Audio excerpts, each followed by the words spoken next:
À 21 ans, j'avais remboursé mes prêts, acheté une maison, bâti un business à 6 chiffres tous à 100 l'aide de mes parents. Quand mon frère chouchou a fait faillite, ils m'ont poursuivi pour avoir volé son avenir. Je n'ai pas cédé. J'en ai fait un exemple. L'huissier de justice m'a coincé sur mon Porsche. Je venais juste de rentrer de la quincaillerie, où j'étais allé chercher de quoi remplacer des chevilles pour cloison sèche dans la chambre d'amis. La maison était un chantier en cours, mais c'était la mienne. Je l'avais achetée il y a 6 mois, à 21 ans, avec l'argent que j'économisais depuis mes 14 ans. Ryan Mitchell? J'ai posé le sac. Ouais. Il m'a tendu une enveloppe. Vous êtes assigné. Puis il est parti, comme s'il ne venait pas de lâcher une bombe sur mon mardi après-midi. Je suis resté là, tenant l'enveloppe. Elle avait ce poids légal, officiel et intimidant.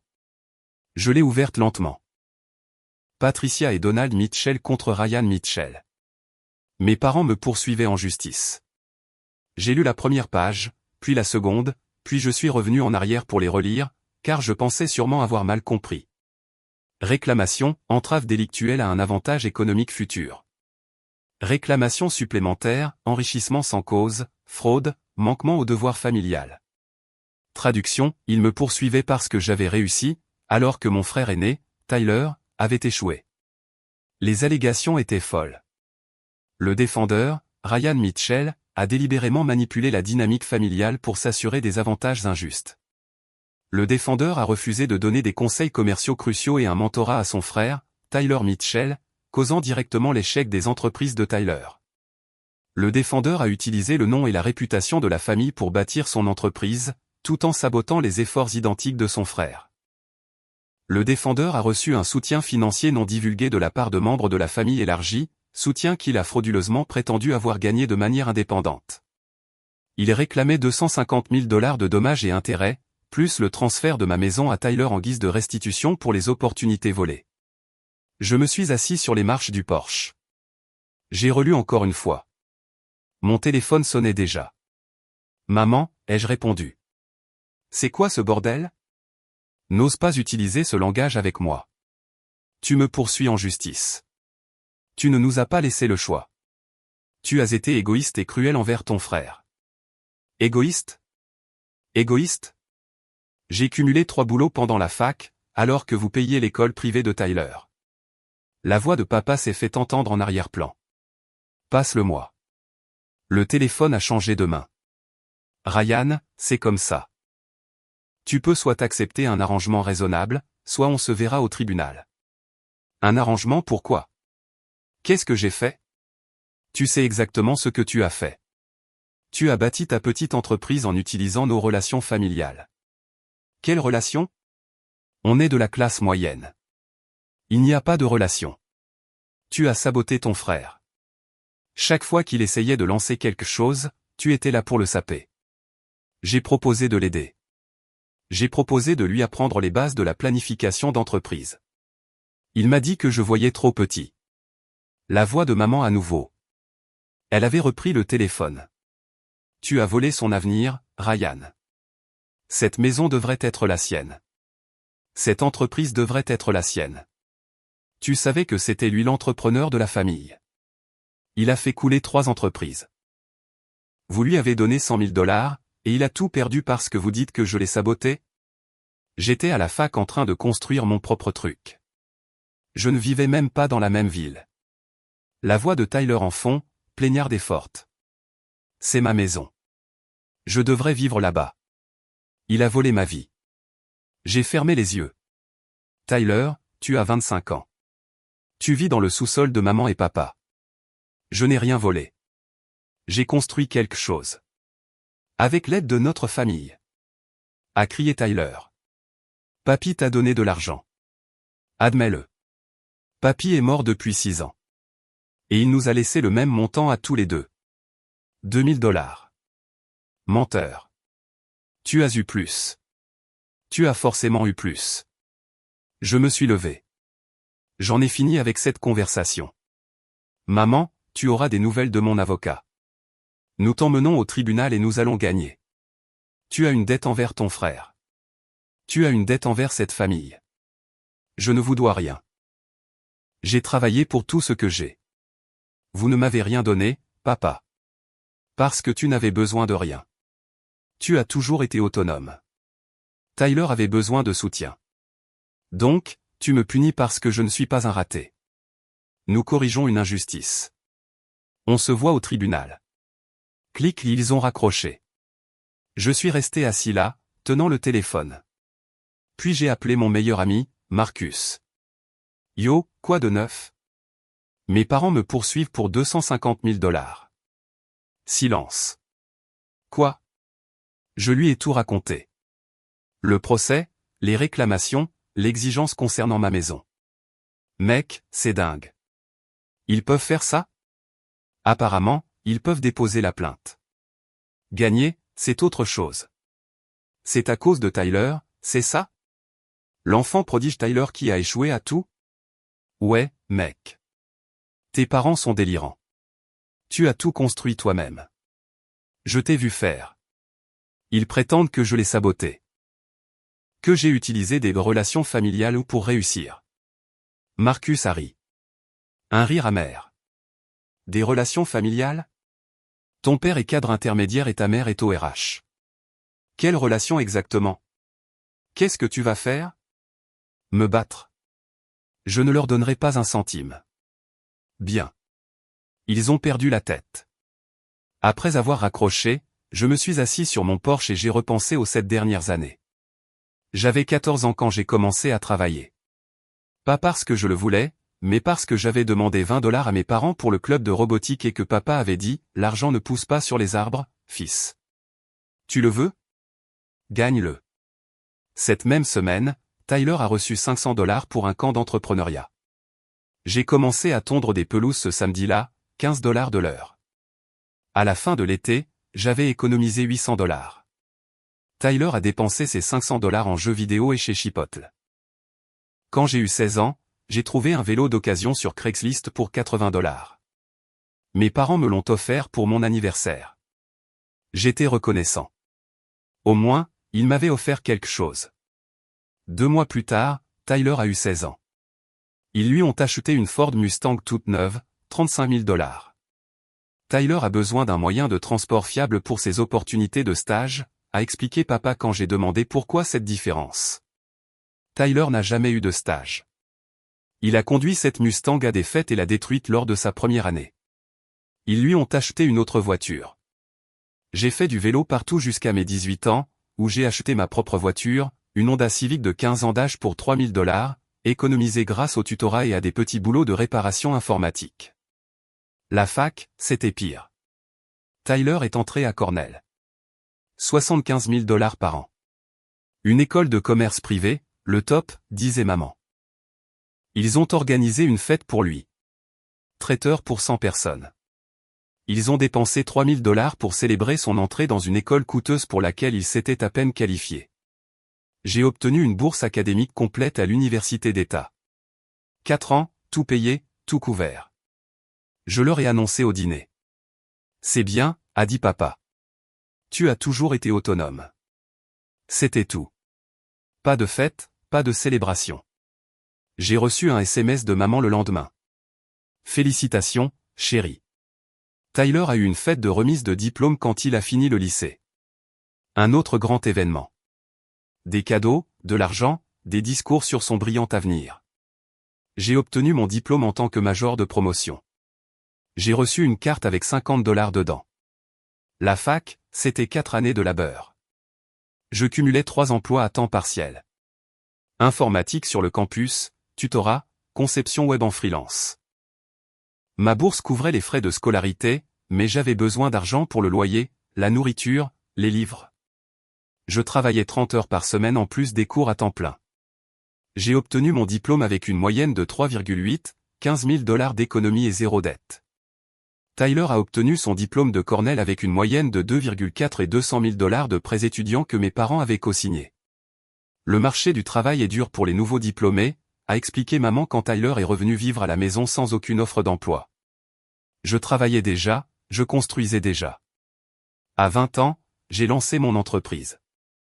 E-commerce, accessoires technologiques, coques de téléphone, câbles de chargement, support d'ordinateur portable. J'ai passé 6 mois à rechercher des fournisseurs, à étudier le marché, à apprendre la logistique. J'ai commencé avec $2000 de mon propre argent. Première année, $45 000 de chiffre d'affaires, $12 000 de bénéfices après dépenses. J'ai réinvesti chaque centime, travaillé 18 heures par jour, mon emploi de jour plus l'entreprise le soir. Tyler avait 24 ans à l'époque. Il en était à sa deuxième entreprise ratée. La première était un food truck. Les parents lui ont donné $45 000 pour le lancer. Il a acheté un camion personnalisé sophistiqué avec un logo coûteux. De l'équipement gastronomique. Il n'a jamais fait de recherche sur les permis, les codes sanitaires ou les emplacements. Il a choisi un endroit terrible, a pratiqué des prix trop élevés et a échoué en 3 mois. Le camion a été saisi. Les réglementations de la ville ont tué son rêve, a dit maman. Personne n'a demandé pourquoi je ne luttais pas contre les mêmes réglementations. Ensuite est venu le trading de crypto. Les parents ont donné $30 000 à Tyler. Il a regardé des gourous sur YouTube et a pensé qu'il deviendrait riche rapidement. Il a acheté haut, a paniqué, a vendu bas, et a tout perdu en 6 semaines. Le marché est truqué, a dit papa. Personne n'a demandé pourquoi certaines personnes gagnaient de l'argent avec la crypto et pas Tyler. Puis le cabinet de conseil. $25 000 de mes parents. Tyler a loué un bureau en centre-ville pour $3 000 par mois. Il a dépensé $8 000 en images de marque, logo, site web, carte de visite. Il avait 0 client, 0 expertise, 0 business plan. Il s'appelait lui-même un « stratège commercial disruptif ». Il a fermé en 4 mois quand l'argent s'est épuisé. L'Amérique corporative est intimidée par les innovateurs, a expliqué maman. Pendant ce temps, j'ai eu 21 ans. Mon entreprise a atteint $180 000 de chiffre d'affaires annuel, $65 000 de bénéfices. J'ai quitté mon emploi de jour pour me concentrer à temps plein. J'ai trouvé une maison à rénover pour $140 000. J'ai versé 20% d'acompte, soit $28 000 que j'avais économisé. J'ai passé 4 mois à la rénover moi-même. Tutoriel YouTube. De l'huile de coude. Des journées de 12 heures de cloison sèche et de peinture. J'ai emménagé il y a 3 semaines. Mes parents sont venus la voir une fois. Ça doit être agréable d'avoir de la chance avec le timing, a dit papa en regardant autour de lui. Pas de « félicitations ». Pas de « nous sommes fiers ». Pas de « comment as-tu fait ça ?» Juste de la chance. C'était leur explication. Et maintenant, ils me poursuivaient, prétendant que j'avais volé l'avenir de Tyler. Je suis resté assis sur mon porche jusqu'au coucher du soleil. Puis je suis entré, j'ai ouvert mon ordinateur portable et j'ai cherché des avocats. J'ai trouvé un cabinet, Blackwell et Associés, spécialisé dans la défense contre les procès frivoles. Les critiques étaient brutales, dans le bon sens du terme. A détruit le procès sans fondement de mon ex et leur a fait payer mes frais juridiques. Ils ne font pas que gagner, ils font regretter à l'autre partie d'avoir porté plainte. Parfait. J'ai appelé et laissé un message. Mes parents me poursuivent parce que j'ai mieux réussi que mon frère. Je veux me battre et je veux qu'ils le regrettent. Le lendemain matin, mon téléphone a sonné à 8 heures. Ryan Mitchell, ici David Blackwell. J'ai eu votre message. Racontez-moi tout. Je l'ai fait. La dynamique de l'enfant prodige. Les $100 000 qu'ils avaient donnés à Tyler. Le 0 qu'ils m'avaient donné. Le procès prétendant que j'avais en quelque sorte volé les opportunités de Tyler. Blackwell a écouté sans m'interrompre. Quand j'ai fini, il a dit, c'est l'un des procès les plus frivoles que j'ai vus en 20 ans de carrière. Peuvent-ils gagner? Absolument pas. Leurs revendications n'ont aucun fondement juridique. Mais Ryan, laissez-moi vous demander quelque chose. Voulez-vous simplement gagner, ou voulez-vous marquer le coup? Quel genre de coup? Contre-attaquer. Abus de procédure, poursuite malveillante, préjudice moral intentionnel. Faites-leur payer vos frais juridiques. Rendez cela si coûteux et douloureux qu'ils n'essaieront plus jamais ces ordures avec qui que ce soit. J'y ai réfléchi exactement 3 secondes. Faisons d'eux un exemple. Bien. J'aurai besoin de documents.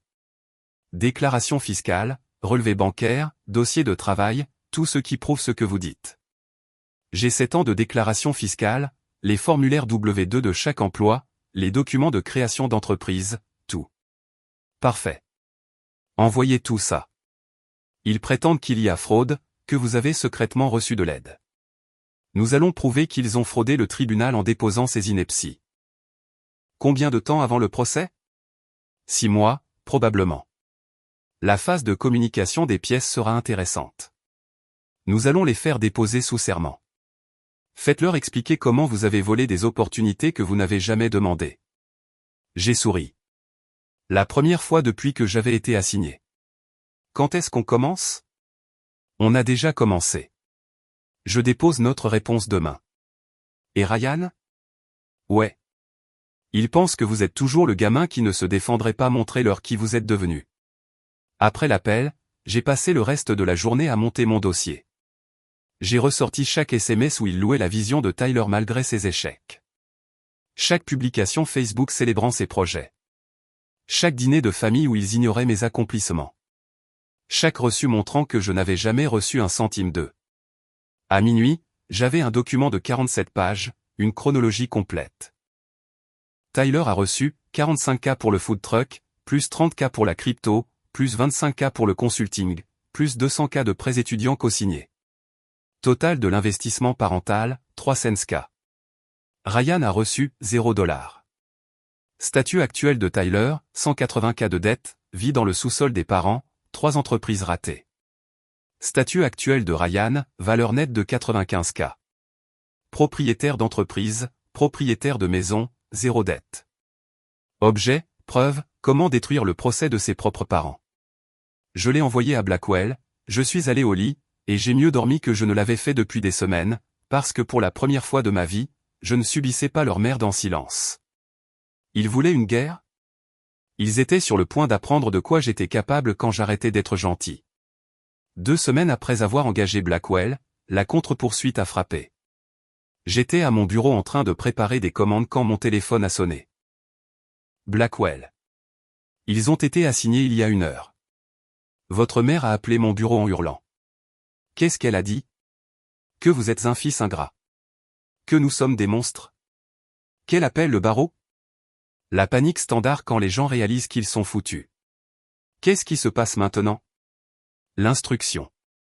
On leur pose des questions sous serment. On demande des documents. On les oblige à prouver leurs affirmations. Ça va devenir moche. Bien. Ce soir-là, mon téléphone a explosé. 17 appels manqués. 12 de maman, 3 de papa, 2 de Tyler. J'ai écouté un message vocal. Maman pleurait, comment as-tu pu nous faire ça? Nous sommes tes parents. Tu nous contre-attaques? C'est de la maltraitance envers les personnes âgées. Maltraitance envers les personnes âgées. Ils avaient 58 ans. J'ai supprimé le reste sans écouter. SMS de Tyler, tu es dégoûtant. J'espère que tu es heureux de détruire la famille. J'ai bloqué son numéro. SMS de papa, cela est allé trop loin. Laisse tomber la contre-poursuite et nous laisserons tomber la nôtre. Soyons adultes. J'ai répondu, vous m'avez poursuivi en premier. Vous avez commencé ça. Je le finis. Il n'a pas répondu. Le lendemain, Marcus est venu avec de la bière et une pizza. Mec, ta famille pète les plombs sur Facebook. Je ne suis pas sur Facebook. Je sais. C'est pour ça que je te montre. Il a sorti son téléphone. Ma mère avait posté, le cœur brisé ne suffit pas à décrire ce que nous ressentons. Nous avons essayé d'aider notre plus jeune fils à comprendre les obligations familiales, et il a répondu en nous attaquant légalement. Nous voulions seulement qu'il aide son frère en difficulté. Au lieu de cela, il a choisi l'argent plutôt que la famille. Je prie pour son âme. 200 commentaires, la moitié la soutenant, l'autre moitié posant des questions. Un commentaire de ma tante Rachel, Patricia, tu n'as pas payé pour l'université et les entreprises de Tyler? Qu'est-ce que Ryan a eu? La réponse de maman, Ryan a toujours été indépendant. Il n'avait pas besoin d'aide. Un autre commentaire de mon oncle Jim, donc, tu le punis parce qu'il est responsable? Maman n'avait pas répondu à celui-là. Marcus a fait défiler plus loin. Tyler avait posté aussi. Mon petit frère poursuit nos parents parce qu'ils lui ont demandé de m'aider. J'ai fait des erreurs commerciales, c'est sûr, mais la famille est censée se soutenir mutuellement. Au lieu de ça, il a des avocats qui attaquent maman et papa. Voilà ce que l'avidité fait aux gens. Les commentaires étaient plus partagés. Certains le défendaient, d'autres posaient des questions pointues. Combien d'argent tes parents t'ont-ils donné pour tes entreprises? Pourquoi ton frère devrait-il te donner son argent? A-t-il vraiment fait quelque chose de mal ou es-tu juste en colère qu'il réussisse? Tyler n'avait répondu à aucun de ceux-là.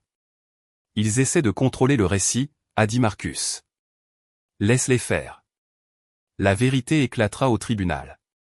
Mon téléphone a sonné. Numéro inconnu. J'ai répondu. Ryan, c'est tante Rachel. Et j'ai vu le post Facebook de ta mère. Je voulais entendre ta version. Je lui ai tout raconté. Le procès, les réclamations, les 100 000 $ que Tyler avait flambé. Le zéro que j'avais toujours demandé. Elle est restée silencieuse un long moment. Ryan, je suis tellement désolé. Je savais qu'il favorisait Tyler, mais je n'avais pas réalisé que c'était à ce point. La plupart des gens ne le savaient pas. Pour ce que ça vaut, je suis de ton côté, et j'ai dit ça à ta mère dans les commentaires. Merci. Tu as besoin de quelque chose? De l'argent pour les avocats? Non, c'est couvert. D'accord, mais si tu as besoin, appelle-moi. Et Ryan, ne recule pas. Ils doivent apprendre cette leçon. Après avoir raccroché, Marcus m'a regardé. Tu as une partie de la famille de ton côté. Du moins certains, pas tous, mais assez. 3 semaines plus tard, les dépositions ont commencé. Blackwell m'a appelé la veille au soir. Demain, nous interrogeons vos parents. Je vais poser des questions très spécifiques sur l'argent. Ce ne sera pas confortable. Bien. Votre travail est de rester calme. Ne réagissez pas, laissez-moi juste travailler. Compris. La déposition a eu lieu au bureau de Blackwell, salle de conférence, table, chaise, sténographe. Mes parents sont arrivés avec leur avocat, un certain Foster, qui avait l'air mal à l'aise dès son entrée. Maman ne voulait pas me regarder. Papa me foudroyait du regard. Le sténographe leur a fait prêter serment. Blackwell a commencé par ma mère. Il lui a fallu exactement 20 minutes pour démonter toute son histoire. Combien d'argent pour Tyler pour ses entreprises? 100 000 $. Combien pour Ryan? 0. Combien pour l'université de Tyler? 220 000 $ en prêts et dépenses. Combien pour Ryan? 0. Quelles actions spécifiques Ryan a-t-il entreprises pour saboter Tyler? Il a refusé d'aider, a dit maman. Ryan est-il légalement obligé de fournir des conseils commerciaux gratuits? La famille devrait s'entraider. Tyler a-t-il aidé Ryan? Silence. Madame Mitchell, Tyler a-t-il déjà offert de l'aide à Ryan? Je ne sais pas. Vous ne savez pas, mais vous êtes certaine que Ryan a saboté Tyler? Oui. Sur la base de quelle preuve? Tyler nous l'a dit. Donc, vous n'avez aucune preuve directe. Vous vous fiez uniquement à la parole de Tyler. C'est notre fils. Pourquoi mentirait-il? Blackwell a sorti les relevés bancaires, les reçus, les enregistrements de transactions, lui a fait parcourir chaque dollar qu'ils avaient donné à Tyler, et lui a fait confirmer officiellement que je n'avais rien reçu. À la fin, maman pleurait. Papa était furieux. Foster avait l'air de vouloir être n'importe où ailleurs. C'est tout ce dont j'ai besoin, a dit Blackwell. La déposition de papa a été plus courte. Même question, même réponse, plus de colère. Mais les faits n'ont pas changé. 320 000 $ à Tyler, 0 à moi. Après leur départ, Blackwell s'est adossé à sa chaise. Eh bien, ça s'est bien passé. Ils avaient l'air misérables parce qu'ils viennent d'admettre sous serment qu'ils ont tout donné à votre frère et rien à vous. Tout leur procès prétend que vous avez eu des avantages injustes. Nous venons de prouver le contraire. Qu'est-ce qui se passe maintenant? La semaine prochaine, nous interrogeons Tyler. Ce sera encore plus intéressant. La déposition de Tyler a été un désastre pour lui. Il s'est pointé dans un costume mal ajusté, déjà sur la défensive avant même que Blackwell ne pose la première question. Blackwell a commencé par le food truck. Expliquez-moi pourquoi ça a échoué. Tyler s'est lancé dans un discours sur les réglementations de la ville, Les permis, un système injuste conçu pour écraser les petites entreprises. Avez-vous fait des recherches sur ces exigences avant d'acheter le camion? Je savais qu'il y aurait de la paperasse. Avez-vous obtenu les permis nécessaires? Oui ou non? Non. Mais aviez-vous un business plan, des projections de revenus, une analyse des coûts? J'avais une vision. Ce n'est pas un business plan. Blackwell a sorti des dossiers montrant 17 autres food trucks opérant avec succès dans la même zone pendant la même période. Ils ont tous navigué à travers les mêmes réglementations. Pourquoi avez-vous échoué? Le visage de Tyler a rougi. Ils avaient probablement plus d'argent. Vous aviez 45 000 $ de capital de démarrage, plus que la plupart. Essayez encore. Je ne sais pas. Peut-être qu'ils ont eu de la chance. Blackwell est passé à la crypto. Tyler a admis qu'il avait perdu 30 000 $ en 6 semaines en suivant les tendances et en regardant des vidéos YouTube d'experts. Blackwell a demandé, des experts? Ouais, des gens avec beaucoup de vues. Avez-vous vérifié s'ils étaient des traders prospères? Ils avaient des millions de vues. Plusieurs personnes dans la salle ont essayé de ne pas rire. L'affaire de consulting était pire. Tyler a admis qu'il avait loué un bureau à 3 000 $ avec 0 client, dépensé 8 000 $ en images de marque avec 0 revenu, et fermé après 4 mois. Vous avez flambé 25 000 $ sans business plan, sans client et sans résultat. Est-ce exact? Je construisais les fondations. Vous dépensiez de l'argent que vous n'aviez pas pour l'image au lieu de la substance. Puis vint la vraie question. Monsieur Mitchell, vous prétendez que Ryan a saboté vos projets. Comment, spécifiquement? Il a refusé de m'aider. Lui avez-vous demandé de l'aide? Tyler a hésité. J'ai mentionné mes idées. Avez-vous explicitement demandé de l'aide? Oui ou non? Pas avec ces mots. Donc Ryan vous a saboté en ne proposant pas spontanément une aide que vous n'avez jamais demandée. La famille devrait aider sans qu'on le lui demande. Avez-vous aidé Ryan avec son entreprise? Silence. Monsieur Mitchell, qu'avez-vous fait pour soutenir l'entreprise de Ryan? Je l'ai encouragé. Comment, spécifiquement? Je ne me souviens pas des conversations exactes. Parce qu'il n'y en a pas eu. Vous n'avez jamais aidé, jamais proposé, jamais posé de questions sur son entreprise. Mais vous le poursuivez pour ne pas vous avoir aidé. Le visage de Tyler était rouge. Il a eu des avantages. Comme quoi? Il est plus intelligent. Il a toujours eu de meilleures notes. Donc, vous le poursuivez parce qu'il est intelligent? Non, il a juste. Il l'a eu plus facile. Il a cumulé 3 emplois pendant la fac. Vous faisiez la fête. Il a bâti une entreprise en mangeant des nouilles instantanées. Vous avez dépensé 100 000 $ pour échouer. Quelle partie était plus facile? Tyler s'est levé. C'est des conneries. Foster a dit calmement, asseyez-vous. Tyler s'est assis, respirant fort. Blackwell a fermé son dossier. Une dernière question. Dans votre procès, vous prétendez que la maison de Ryan devrait vous être transférée. Pourquoi croyez-vous avoir droit à une maison que vous n'avez pas gagnée, pas payée et pas construite? Tyler m'a regardé avec une haine pure. Parce qu'elle aurait dû être la mienne. C'est ma vie qu'il vit. Pourquoi aurait-elle dû être la vôtre? Parce que je suis l'aîné. Je suis censé réussir. Tout ce qu'il a devrait être à moi. Blackwell a souri. Merci. C'est tout ce dont j'avais besoin. Après que Tyler soit sorti en trombe, Blackwell s'est tourné vers moi. Eh bien, c'était un cadeau. Comment ça? Il vient d'admettre sous serment qu'il croit avoir droit à vos biens simplement parce qu'il est né en premier. Aucun juge dans le pays ne soutiendra cela. Qu'est-ce qui se passe maintenant? Maintenant, on attend le procès. Mais honnêtement, je ne pense pas que ça ira jusque-là.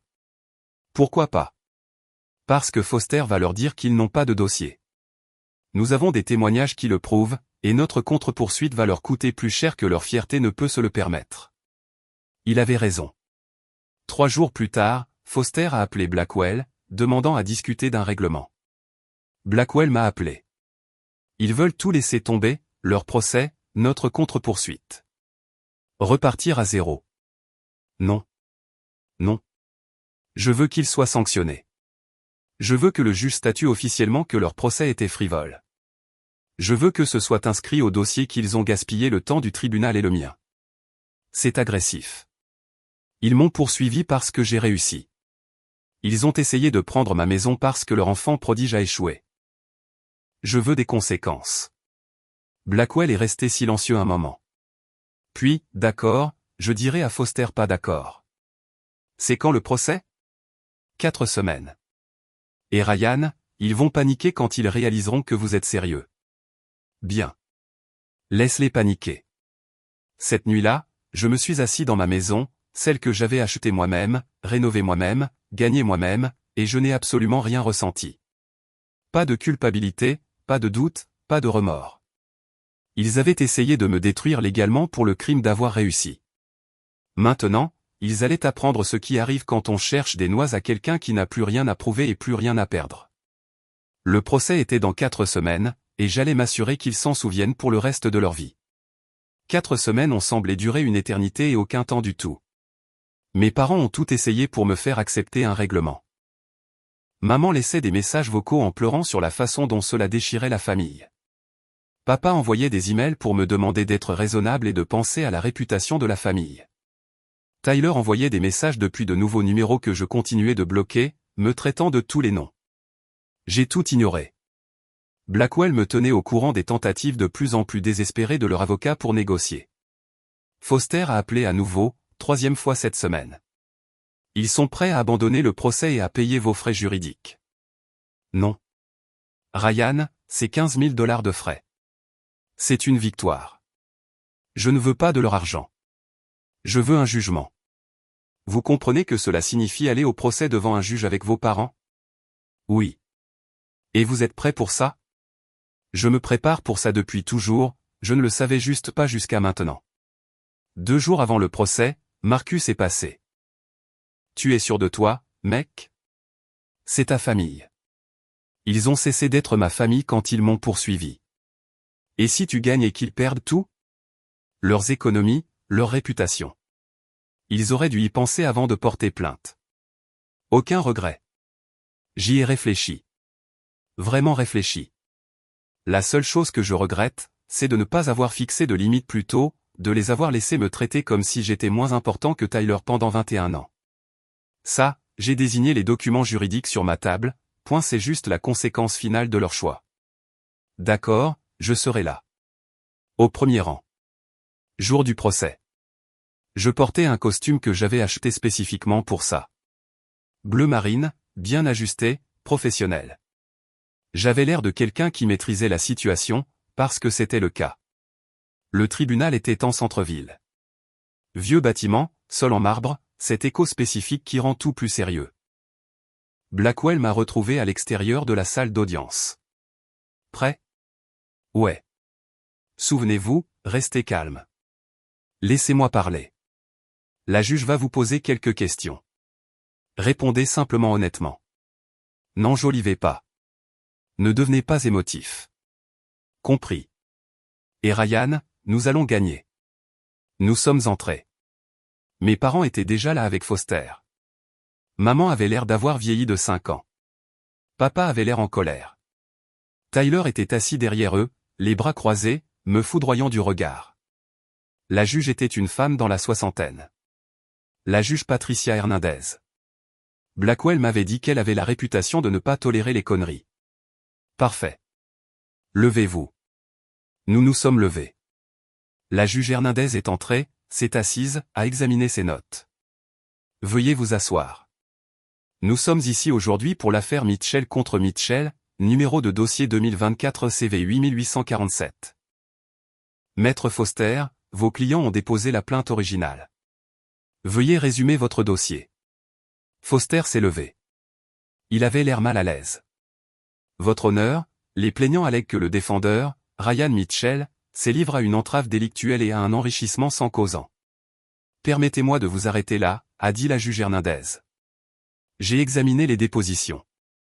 Les plaignants ont donné à leur fils aîné Tyler plus de 300 000 $. Ils n'ont rien donné à Ryan, et ils poursuivent Ryan parce qu'il a réussi. Est-ce exact? Foster a bougé sur sa chaise. Votre honneur, c'est plus nuancé. Vraiment? Parce que les dépositions semblent assez claires. Les plaignants ont dépensé $320 000 pour Tyler, 0 pour Ryan. Tyler a fait échouer 3 entreprises. Ryan a réussi. Maintenant, ils veulent que Ryan leur paie $250 000. Où est la nuance? Les plaignants croient que le succès de Ryan s'est fait au détriment de Tyler. Sur la base de quelles preuves? Le témoignage de Tyler. Le témoignage de Tyler selon lequel il a droit au bien de son frère parce qu'il est plus âgé. Ce témoignage-là? Foster a regardé ses notes, regardé mes parents, regardé à nouveau la juge. Votre honneur, les familles ont des obligations. Les familles ont des obligations. Les tribunaux font respecter les contrats. Avez-vous un contrat montrant que Ryan devait quoi que ce soit à son frère? Non. Mais avez-vous des preuves que Ryan a saboté les entreprises de Tyler? Tyler prétend. Les prétentions ne sont pas des preuves, maître Foster. Avez-vous des preuves? Silence. Je ne le pensais pas. Maître Blackwell, je suppose que vous avez une motion. Blackwell s'est levé. Oui, votre honneur. Nous demandons le rejet de la plainte des plaignants avec effet immédiat et définitif, et l'inscription d'un jugement sur notre demande reconventionnelle pour abus de procédure. Parlez-moi de la demande reconventionnelle. Votre honneur, ce procès a été intenté de mauvaise foi. Les plaignants n'ont aucune preuve à l'appui de leurs allégations. Les dépositions prouvent qu'ils ont donné à Tyler tous les avantages et aucun à Ryan. Ils utilisent le système judiciaire pour punir Ryan d'avoir réussi là où Tyler a échoué. C'est un cas d'école d'abus de procédure. La juge Hernandez a regardé mes parents. M et Madame Mitchell, comprenez-vous ce qui se passe ici? Maman s'est levée. Votre honneur, nous voulions juste. Asseyez-vous, s'il vous plaît. Je ne vous demande pas ce que vous vouliez. Je vous dis ce que vous avez fait. Vous avez intenté un procès frivole contre votre fils parce que vous êtes embarrassé d'avoir dépensé $300 000 pour Tyler et qu'il ait échoué. Alors que Ryan a réussi sans aucune aide de votre part. Papa a commencé à parler. La juge a levé la main. J'ai lu les dépositions. J'ai examiné les preuves. Cette affaire n'aurait jamais dû être déposée. Maître Foster, vous auriez dû en aviser vos clients. Foster avait l'air misérable. Votre honneur, je les ai avisés. Pas assez fermement, apparemment. Elle s'est tournée vers son ordinateur, a tapé quelque chose. La motion de rejet est accordée. La plainte des plaignants est rejetée avec effet définitif, ou is préjudice. Jugement en faveur du défendeur sur la demande reconventionnelle. Les plaignants sont condamnés à payer les frais d'avocat du défendeur d'un montant de. Elle a regardé Blackwell. Où en sommes-nous? 18 400 $, votre honneur. 18 400 $.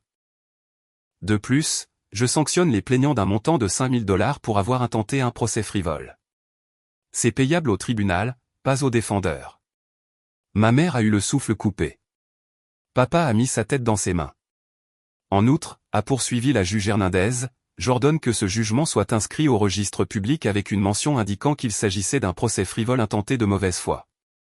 Tout litige futur par les plaignants contre le défendeur sur ces mêmes réclamations entraînera des sanctions supplémentaires. Elle a regardé mes parents directement. M et Madame Mitchell, je comprends que vous soyez déçus que la vie de vos fils ait tourné différemment de ce que vous attendiez, mais votre déception n'est pas la responsabilité de Ryan. Vous avez fait des choix sur la façon d'allouer vos ressources. Tyler a fait des choix sur la façon d'utiliser ses ressources.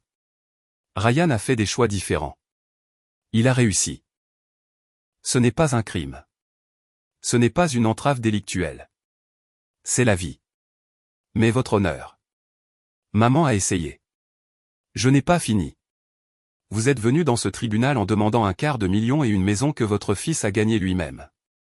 Au lieu de cela, vous repartez avec un jugement de $23 000 contre vous et un dossier public montrant que vous avez poursuivi votre fils pour avoir réussi. J'espère que cela en valait la peine. Elle a frappé avec son marteau. L'audience est levée. La salle d'audience est restée silencieuse un moment. Puis Tyler a explosé. C'est des conneries. Il m'a saboté. Tout le monde le sait. Monsieur Mitchell, a dit la juge froidement. Je vous suggère de partir avant que je ne vous déclare coupable d'outrage au tribunal. Tyler est sorti en trombe. Mes parents restaient là, abasourdis. Je me suis levé, j'ai ajusté ma veste de costume et je suis sorti sans me retourner. À l'extérieur de la salle d'audience, Blackwell m'a serré la main. Félicitations. C'était aussi décisif que possible. Qu'est-ce qui se passe maintenant? Maintenant, ils ont 30 jours pour payer le jugement. S'ils ne le font pas, nous pouvons lancer des procédures de recouvrement. Privilèges, saisie arrêt sur salaire, tout le tralala.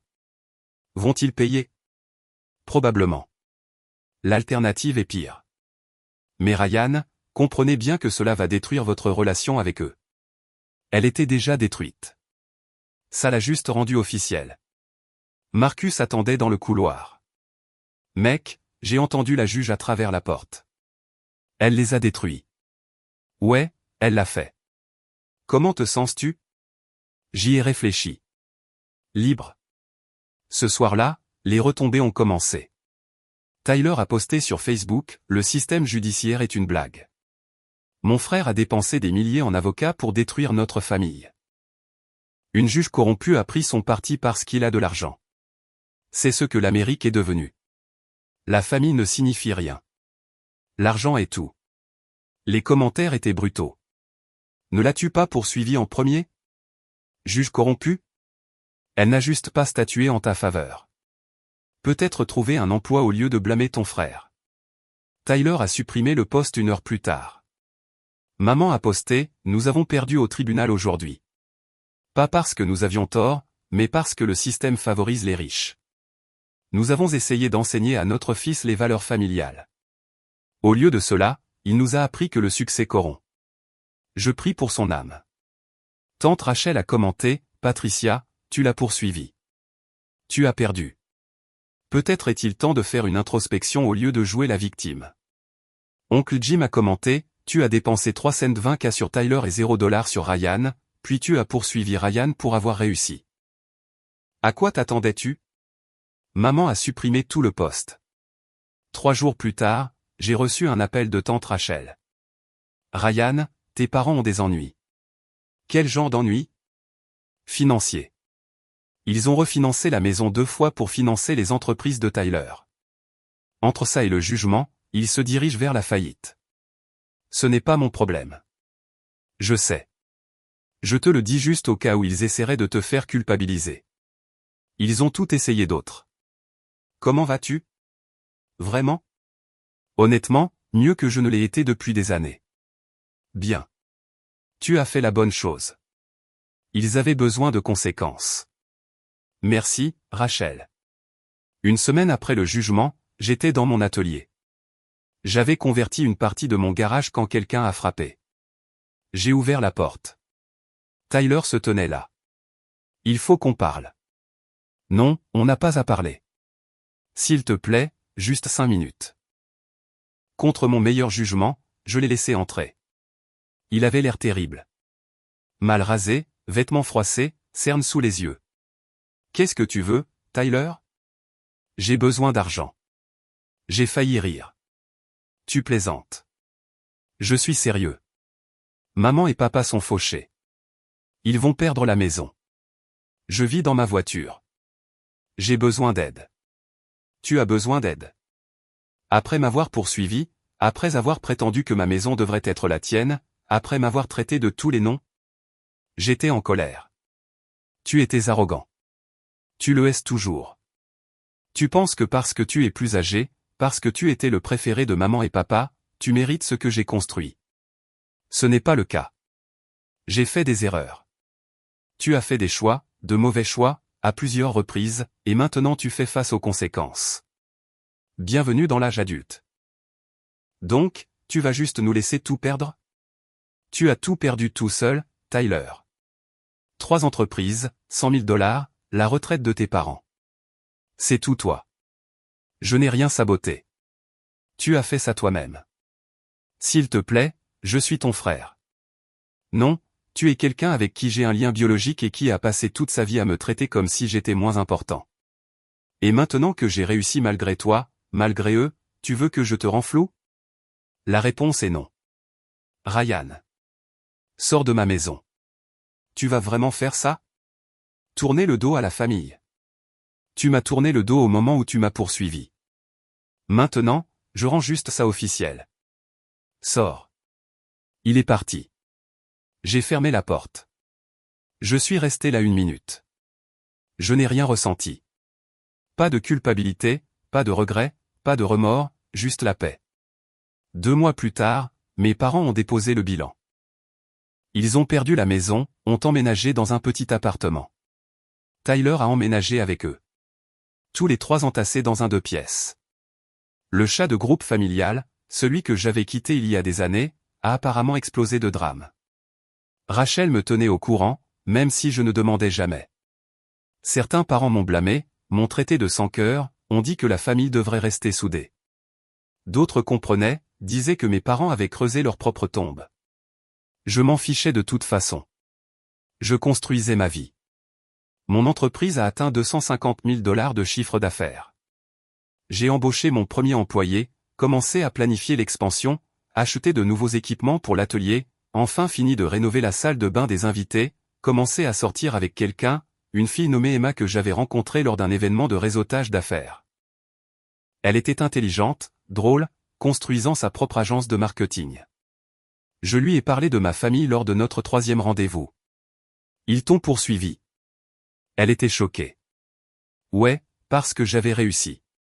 Parce que tu avais réussi et que leur fils préféré non. C'est dingue. Ouais, c'était le cas. Tu leur parles maintenant? Non. Et je ne prévois pas de le faire. Bien. Ça demande de la force, ou de l'entêtement. Parfois, c'est la même chose. 6 mois après le procès, j'ai reçu une lettre par la poste de mon père. J'ai failli la jeter, mais je l'ai ouverte. Ryan, je ne m'attends pas à ce que tu répondes à ça. Je ne sais même pas si tu vas le lire, mais j'avais besoin de l'écrire quand même. Ta mère et moi avions tort sur tout. Sur la façon dont nous t'avons traité différemment de Tyler, sur le procès, sur le fait de penser que nous pouvions te forcer à réparer nos erreurs. Nous avons passé 21 ans à te dire que tu n'avais pas besoin d'aide parce que tu étais autonome. Ce que nous disions vraiment, c'est que nous étions trop fatigués pour vous aider tous les deux, et Tyler exigeait plus d'attention. C'était notre échec, pas le tien. Tu as construit quelque chose d'incroyable. Tu l'as fait seul. Et au lieu d'être fier, nous t'en avons voulu pour ça. Nous avons vu ton succès comme un jugement sur nos échecs avec Tyler. Je suis désolé. Ta mère est désolée. C'est trop tard. Je sais. Mais je voulais que tu saches que nous comprenons enfin ce que nous avons fait. Je ne m'attends pas au pardon. Je ne m'attends à rien. Je voulais juste que tu saches que tu avais raison sur tout. Papa. Je l'ai lu 2 fois, puis je l'ai mise dans un tiroir, sans répondre. Peut-être qu'un jour je le ferai. Peut-être qu'un jour je serai prêt à avoir cette conversation. Mais pas aujourd'hui.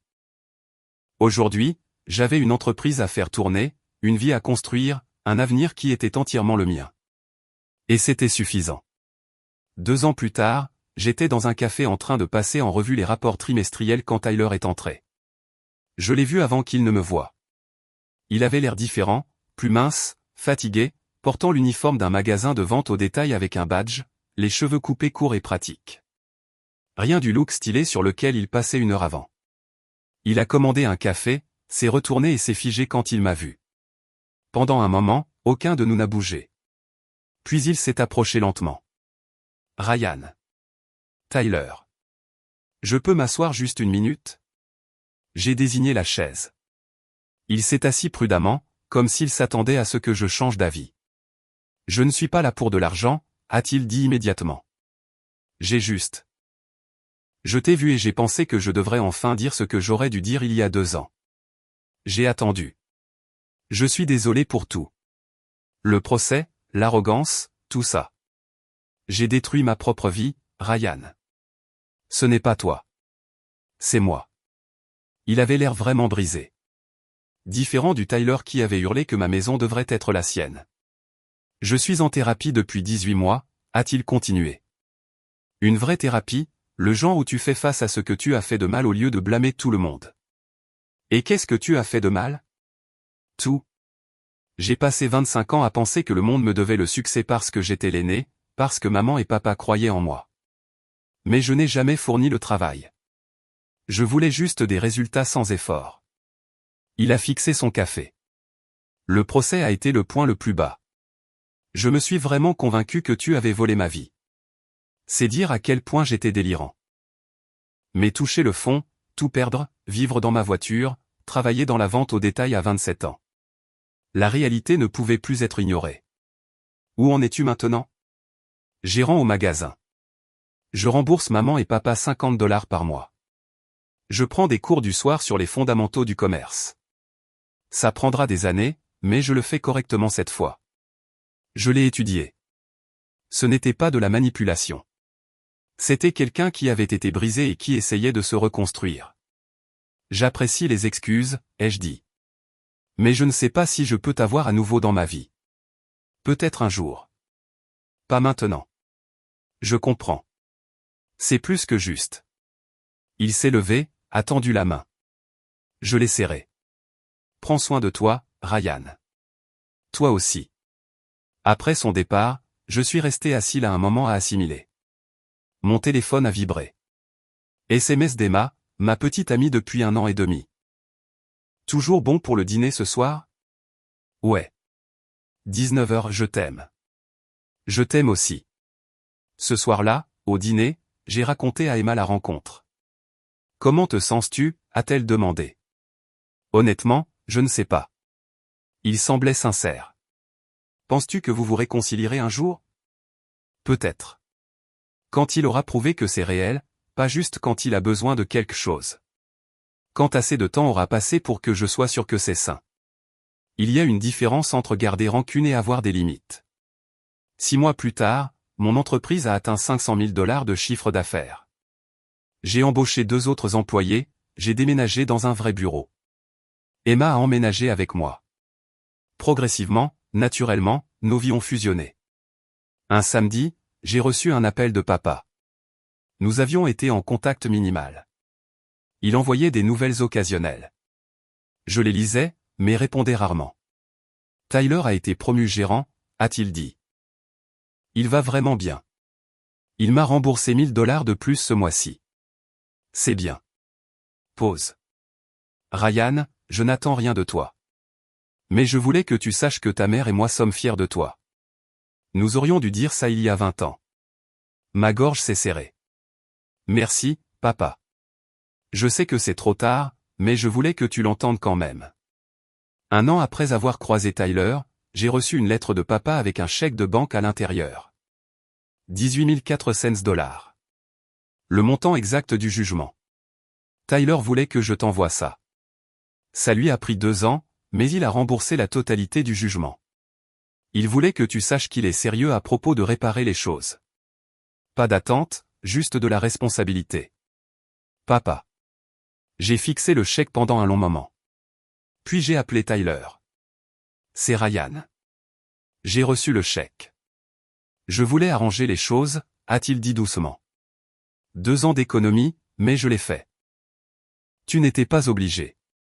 Le jugement était contre maman et papa. Je sais, mais c'était mon procès, mon arrogance qui a déclenché ça. J'avais besoin de prendre mes responsabilités. Encaisse le chèque, a-t-il dit. S'il te plaît, j'ai besoin de savoir que j'ai fait au moins cette chose correctement. D'accord. Je l'ai donné. L'intégralité des $18 000 à un fonds de bourse d'études pour des enfants à faible revenu poursuivant des diplômes de commerce. Des enfants qui cumulaient 3 emplois pendant la fac. Des enfants comme je l'avais été. J'ai envoyé un SMS à Tyler, chèque encaissé, donné à un fonds de bourse. On est quitte. Sa réponse, c'est parfait. Merci. Emma m'a trouvé dans mon atelier ce soir-là. Tu l'as donné? Ouais, parce que je n'ai jamais eu besoin de leur argent. C'était tout le but. Elle m'a embrassé. Je t'aime. Je le sais. Vas-tu leur parler? À ta famille. Éventuellement. Quand je serai prêt. Quand ça ne ressemblera pas à un abandon de mes limites, mais juste au choix d'accorder la grâce. 1 an plus tard, j'ai demandé Emma en mariage. Petite demande, juste nous deux dans la maison que j'avais rénovée moi-même. Elle a dit oui. Nous avons prévu un petit mariage. Sa famille, nos amis, tante Rachel et oncle Jim de mon côté, personne d'autre. Un mois avant le mariage, papa a appelé. J'ai entendu parler du mariage. Félicitations. Je sais que nous ne sommes pas invités. Je comprends pourquoi, mais je voulais que tu saches que nous sommes heureux pour toi. Merci, papa. 6 mois après le mariage, Emma et moi avons découvert qu'elle était enceinte. J'ai attendu une semaine avant d'appeler papa. Emma et moi allons avoir un bébé. Silence. Puis sa voix, épaisse d'émotion. C'est merveilleux. Félicitations. Quand le bébé arrivera, peut-être que vous pourrez visiter. Rencontrer votre petit enfant. Sa voix s'est brisée. J'aimerais beaucoup ça. On verra comment s'organiser. Notre fille Sarah est née 9 mois plus tard. Mes parents sont venus à l'hôpital tranquillement, respectueusement. Tyler est venu séparément avec un livre pour enfants. Félicitations, mec. Elle est magnifique. Merci. Ce n'était pas une réconciliation. Pas encore. Mais c'était un progrès. De petits pas, des pas mérités. 1 an après la naissance de Sarah, nous avons eu notre premier dîner de famille. Ma maison, mes conditions. Emma, Sarah et moi au centre. Maman, papa et Tyler sur les bords, respectueux, reconnaissants d'être inclus. Ce n'était pas parfait. Des silences gênants, des moments inconfortables. Mais c'était un début. Après leur départ, Emma et moi avons rangé. Comment te sens-tu? A-t-elle demandé. Ça va. C'était correct. Tu penses que tu le referas? Peut-être à petite dose. Plus tard cette nuit-là, je me suis tenu dans la chambre de Sarah, la regardant dormir. Ma fille grandissant dans une maison où elle serait vue, valorisée, célébrée pour ce qu'elle était, et non comparée à un frère ou une sœur enfant prodige. J'ai pensé au procès, au tribunal, aux années de douleur. Et j'ai réalisé quelque chose. La meilleure vengeance n'était pas de les détruire. C'était de construire une vie si belle que leur validation ne comptait plus. Et puis, quand j'étais prêt, quand ils l'avaient mérité, les laisser revenir. Pas parce que j'avais besoin d'eux, mais parce que je le choisissais. C'était ça, le pouvoir. C'était ça, la paix. C'était ça, la vraie réussite.